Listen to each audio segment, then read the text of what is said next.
Look at the numbers. My colleague, that's Michael Mariel, you've been tracking this for us online. So the key number, of course, is that 270 in terms of the Electoral College votes that we're all looking forward to. Where do we stand now? Just a short while ago, you were checking those numbers for us. Yeah, absolutely, Bredan. Updated just a few minutes ago. What we saw earlier this morning was Donald Trump really lagging behind Joe Biden in a big way, but we have seen a late surge during the course of the morning. Trump really blazing a red trail across the U.S., catching up a lot of ground. Let's take a quick look at the numbers in terms of the Electoral College vote. Remember, 270 is the key number when it comes to the Electoral College vote. The candidate who gets that gets the right to enter the White House. So Joe Biden, as it stands, at 236, Donald Trump right now at 213. There are, of course, several states which still have to be called, Bredan. Many of those states have been leaning towards Donald Trump, and that seems to be the reason that he is now claiming victory. But crucial to stress that those states have not finalized their results. In fact, many of them are roughly two-thirds of the way through the actual counting process. So Trump now is claiming that he has won, even though he really only has 213 electoral votes in the bag. Let's take a quick look at our map just to give you a picture of how this race has actually unfolded, Bredan. And very similar to 2016, the center or the spine of the U.S. is red. We're really talking about the rural heartland of the United States. That has gone the way of Donald Trump, whereas Joe Biden really attracting a lot of states on the west and the east coast, Bredan. The latest from the U.S. is that Joe Biden has claimed Arizona. He's actually flipped that state. That's really important.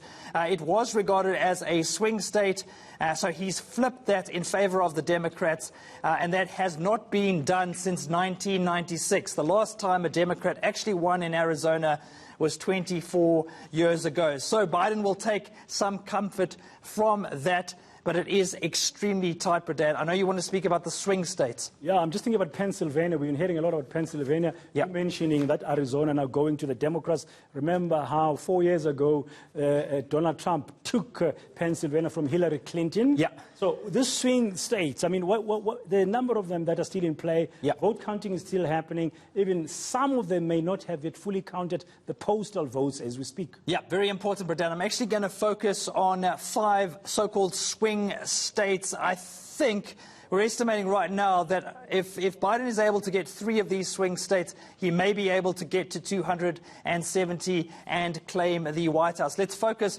on a few of them. First of all, Georgia. This is a really important state, a mix of rural and urban voters. As you mentioned, in 2016, Trump managing to beat Hillary Clinton. And one of the states where he claimed victory was, of course, Georgia, 51% to 45% compared to Clinton. As it stands right now, an extremely tight race. Biden doing better than Hillary Clinton did, 48% to Trump's 50%.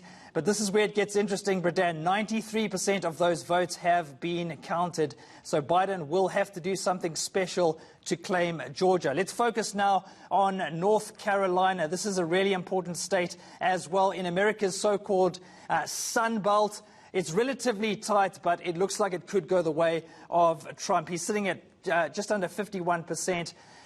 Right now, that was 2016 at least, 51% compared to Hillary Clinton's 47%. And in 2020, a very similar figure. Again, a tight race, 1.4 percentage points ahead of Biden. But this race is almost over. 94% of those votes have been counted. Let's move on quickly to Wisconsin, and I'll remind you of the results in 2016, just to give you some context. An extremely tight race again. Trump beating Hillary Clinton by 1 percentage point in Wisconsin in the last election. Just to give you a sense of how tight these races are, that's why they're known as the swing states, guys.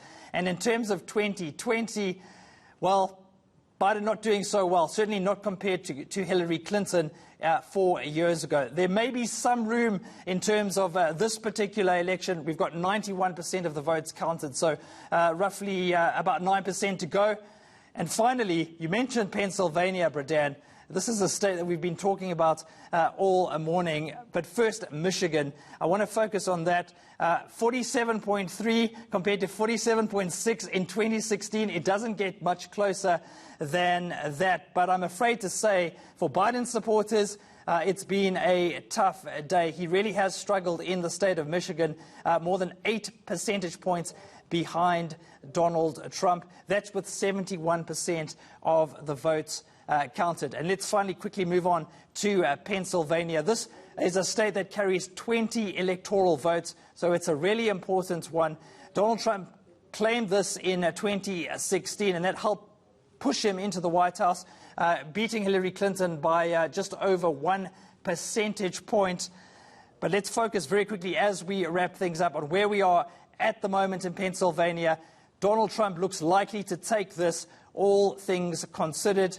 But again, 64% of the vote has been counted. So we could see a twist in the tail if a lot of those votes go Biden's way. Thank you very much, Michael Merile. Plenty of drama left in this story. Yeah, there's a lot of drama, and of course, America heading into this election as a divided nation. We'll keep tabs on that here on ENCA as the day goes by. On this big story today in the world, the American election. Will Trump stay in the White House, or will Joe Biden replace him? We'll find out.